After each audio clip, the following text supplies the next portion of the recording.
Hi, everybody. Welcome to the live stream. But you know what? I feel like I can't just go in cold like this, even though the camera just jumped on me before I was ready. Thank you, camera. Let's go ahead and at least give you, I owe you a show intro. So here's the intro.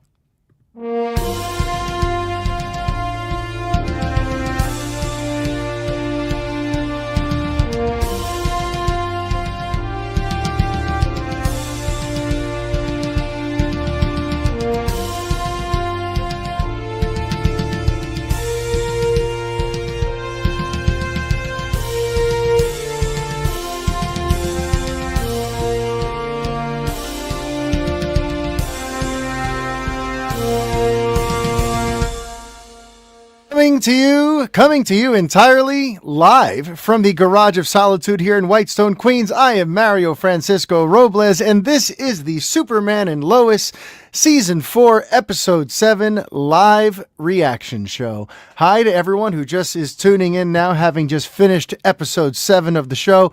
Can I just say, holy crap, okay? I don't know how it is that I've been a Superman fan for dang near 40 years, but it has never once dawned on me the innate tragedy of the dual identity, of keeping the secret. I never thought of it that much, that deeply. And this episode was almost entirely dedicated to this idea of the secret, the sanctity of the secret and of Clark's dual identity. Now, look, Clark's dual identity has always been a huge part of the character. Everyone knows that he's Clark Kent by day and Superman in the middle, and he's mild-mannered, and he has the glasses, and he has the dual identity, but he's also Superman. You know, this has always been an innate part of the character forever, and we're used to just kind of seeing how smoothly he pulls it off, and how, you know, all the different interesting scenarios where he has to try to be in two places at once while fooling somebody.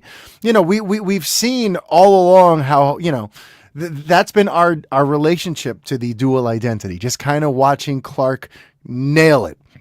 Or, you know, finding that perfect moment to run down the alley and rip open the shirt. But we never really have taken any time in live action to really show like the true isolation of that. And episode 7 really kind of just like, there were a couple times it brought the old lump to the throat where I'm like, wait a minute, that must have been so scary for young Clark.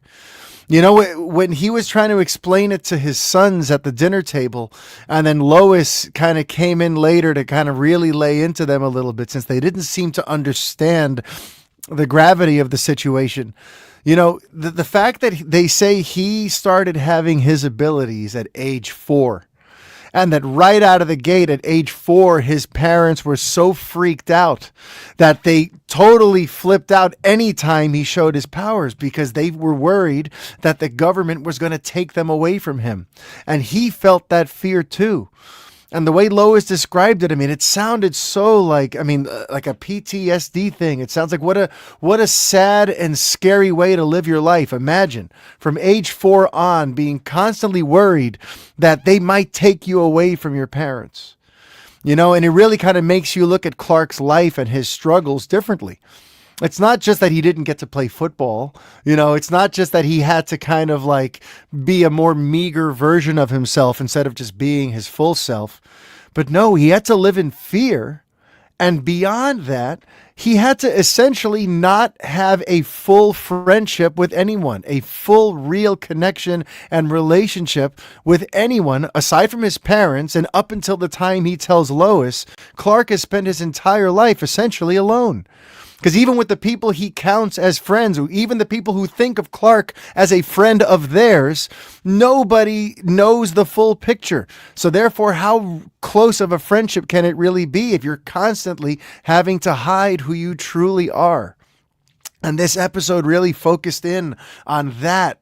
And it really, like, it knocked me for a loop. You know, we had several flashbacks about Jimmy Olsen, and that was pretty cool. For the first time in the series' 4 seasons, just as it's coming to a close, only 3 episodes left, we finally got to meet this universe's Jimmy Olsen.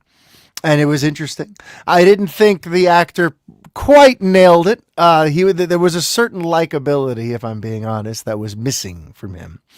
But the writing kind of made the points, and the writing of those scenes, the purpose of those scenes was, first of all, on a positive note, on a happy note, the moment when Clark realizes, oh, wait, I don't have to I can just be terrible. I could bunt. I could be the bunt king. And the way he gets so excited to be the bunt king, and it's real to him. He was genuinely ecstatic to be able to be that bit player in the team who helps them get the win without doing anything all that heroic. That was so genuinely exciting for him. But essentially we have this whole subplot where Jimmy seems to want to bond with Clark. He wants them to get closer. He asks them to, he says, real friends hang out outside of work. That was kind of the underlying message of all that. And so he joins this softball team reluctantly after Lois kind of eggs him on to do it. And it's the trials and tribulations of Clark, wanting to be a part of the team, but also not wanting to reveal the secret and having to miss games because he has to go do Superman saves and then create these on the spot alibis to try to explain why he was late or why he didn't make it to the game. And the long and short of it is, by the end, Jimmy feels like, I guess we aren't really friends. We didn't have to be pals. So I guess let's just leave it like this. Because if he's not Superman, which Jimmy thought he might be, then that just must mean that he must not want to play ball with them. He just doesn't want to hang out with him. And that's how Jimmy took it. And it really just kind of hit the point home that Clark has never really had a chance to have friends. And while we're looking now at Jordan and Jonathan, who now have a future ahead of them that could end up being kind of similar, you realize that Clark is trying so hard to make sure they can have a normal life. But as Jordan said earlier on, our lives are hardly normal. Having to now maintain this dynamic forever. Jordan already lost a relationship over having to keep the secret. And Jonathan has only had powers for seemingly, a few weeks now in universe, maybe a few months. And he's already having issues trying to juggle and keep the dual identity and the secret alive. And, I love the scenes with the brothers in this episode where they're bonding, but they're also discussing how this life of ours is going to be weird and it's going to be a little fraught, and at least we have each other. But Jonathan's like, yeah, but, let's not be those crazy twins who only hang out with each other, But I love those scenes and I love them trying to sort out what their future is going to be like. But you put yourself in their shoes and you realize there really is no normal for them. Jonathan and Jordan, for better or worse, are never going to have a normal life. And you kind of feel for them right out of the gate to realize their lives are just going to be forever something different. And that's what makes Clark makes the ultimate decision by the end to reveal himself. And let's talk about that a little bit, because he spent most of the episode trying to basically go around to everyone and change their mind, try to basically quell them. And it was pretty clever. It was fun watching all the different ways he was going to do that. And I thought it was interesting. I would have done a thing where I would have had Jonathan wear the Superman suit and go do a save somewhere while Clark is in a very public place so that people can see, oh, look, Superman was over there. He can't be Clark. But he found some other creative ways, like pretending to be hurt with a door slamming on his hand and literally doing an old school, mid-store transaction, fly out, make a save, come back. He did a couple of cool, neat things to try to throw people off. But suddenly that moment came in the diner and I got goosebumps, ladies and gentlemen. I did. I really did. When Candace's father confronts him, and right away, you knew what was going to happen, right? As soon as he walked in, I went, oh no, Clark totally emasculated this guy in front of everyone a season or two ago. And now that he knows that Clark is super, he's going to totally be out to make a big point of the fact that you bullied me, Superman. It was, it was uh-oh, this is not going to go well. And then he pulls out a gun. And right away, I'm like, uh-oh, here we go. It kind of reminded me of Lois Lane and Clark in that screen test for Richard Donner's Superman, where she's going to prove that he's Superman by shooting him. Remember that? They used that in the Donner cut. But here we are. He pulls out the gun, he shoots at Clark, and the world stops as you realize Clark now pondering. I have this split second now to make this decision. Either I let this bullet bounce off of me in front of everybody, or I let it hit me and I pretend to be hurt. Like, he had a few different ways he could have gone.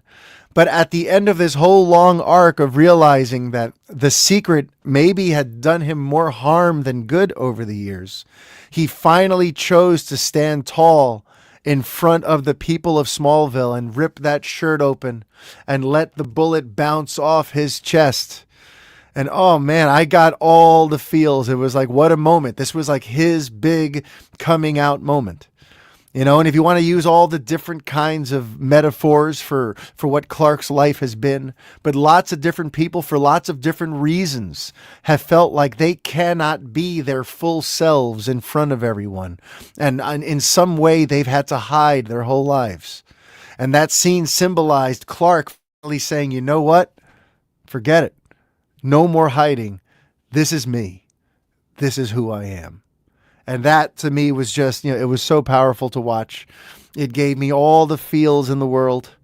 And, I don't have any notes on this episode, by the way. I'm doing all of this off the top of my head because I wasn't even sure I was going to do the live stream tonight, honestly, because there's just stuff going on here in the areas surrounding the Garage of Solitude. And I just wasn't sure if I was going to do it, but I did see this episode and I had to comment on how kind of beautiful it was too, that in the end he did the thing that I said. I said that I think the thing that they're going to do this season that was teased, that's never been done before in a Superman, movie or TV series. I think that's how they described it. I said, I think Clark is essentially going to reveal himself to the world. And that's what he did in a live broadcast with the Daily Planet news team. And he finally just told the world unequivocally, I, Clark Kent, am also Superman. So he did it. He did the I am Iron Man like I thought he was going to do. Where now the secret is out. So what's going to happen next? That's very interesting. And speaking of like things that might happen next, in the tease for what's coming up in episode 8, what a treat. Okay. We got a whole episode without Lex Luthor. But now that we're going to get back to him, I say what a treat, because now it looks like we're going to get a more classic other version of Lex than we've ever seen before. Because so far, this has been a very original take. Him with the long, shaggy beard, almost being kind of like an angry, burly biker type. We haven't seen this type of Lex before in live action. But now, in next week's episode, we're going to see him clean shaven and bald in a nice suit, being like the fancy tycoon Lex Luthor of Metropolis, and challenging Lois Lane to a public debate after she wrongfully got him arrested. So this is going to be a very interesting episode, and we're going to get to see a more kind of classic version of Lex that we also haven't really seen in live action. So I'm excited that this Lex Luthor has so many different layers to it, and it's all layers of Lex that we haven't got to watch play out in live action like this. Big, megalomaniacal, tycoon Lex Luthor in a suit, older, and oh man, I can't wait to see how that shakes out. And I have to circle back, since I didn't do a live stream last week.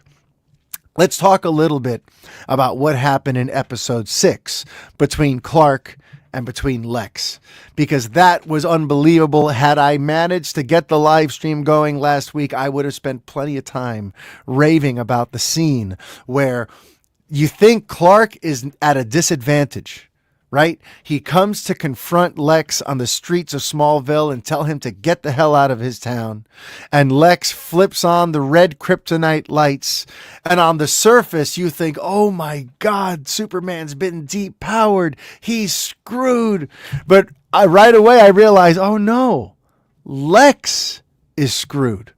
Because now, for the first time in his life, Clark doesn't have to hold back. Now that he doesn't have these superpowers and he's just regular old Clark Kent standing across from regular old Lex Luthor, that means he could punch him as hard as he wants, and he could finally stand up to that bully. I loved that the thing that really pushed him over the top was when he saw what Lex did to Lana. Like, I'm the same way. We're like, I'm not a fighting man. All right. I've had like 6 or 7 fist fights in my life. Is that too many? I don't know. But I've had 6 or 7 fist fights in my life, and almost all of them were because somebody hurt or disrespected someone I cared about. A friend of mine, a classmate, a colleague. I stand up for my people. I stood up for my mom once. I've talked about that on the show, where someone was attacking my mom, and I was only 4, and I went at it, and I had to defend. You know, I wasn't 4. I'm lying. Hang on. I think I was 8. All right, double that. I was 8. But like that's the thing that brings me to violence. When you put your hands on my people, oh, good luck to you then. And when he saw the bruises on Lana, when he saw what had happened, the fact that he came out ready, like, Lex, where are you? And he was calling him out in the middle of Main Street. It was like a Western. That whole scene was like poetry. And then again, when he arrives, you still know that he's going to try to intimidate Lex, but he's still ultimately going to have the self-control to not just flick him into outer space. Because like he could, but his whole life he's just had to hold all that in. And finally, last week, when the powers came out, he probably felt liberated. It must have felt so good. Oh, the gloves have come off. The chains are off. I don't have to be Mr. Nice Guy. I can just wail on you for what you've been putting me and my loved ones through. So that was catharsis. That was, and on top of that, just like getting to see a good old fashioned Superman versus Lex brawl. I mean, yes, please. Yes, please. So, last week was great. This week, once again, just shining all this attention on how difficult having that secret and how difficult having that dual identity has been on Clark his whole life. It felt so liberating at the end when he had the glasses in his hand and he realized, you know what? I don't have to put this on anymore. I don't have to pretend to be less than. And he was probably really nervous. How's the world going to treat me now? You know, and when he walked into the diner, the girl just said, "Hi, Mr. Kent." It's just Mr. Kent. It was a sign that normalcy can happen for him. And then, of course, there was Jimmy for the big final moment between them where now maybe they can actually be friends because the truth is out. So, you know, I love the idea that we're kind of closing these loops here, too. We're getting towards the end of the series, the end of everything for this little universe of Superman. And we're closing it out in a way where Clark can finally have a friend, and he doesn't have to have that fear that they're going to take me away. He doesn't have to hide who he is anymore. He can live a full life, embracing all that he is and sharing what he wants. So this series continues to be just a wonderful bit of Superman mythology storytelling. It's just such a wonderful vantage point into the world of this character and these characters that we've ever had before that I'm going to be real sad to see it go. But hopefully you enjoyed this live stream. Thanks for all who are checking it out. I see a couple of you dropped in. So thanks for everyone who came by to check out the live stream today. And until next time, life is chaos. Be kind. Up, up and away.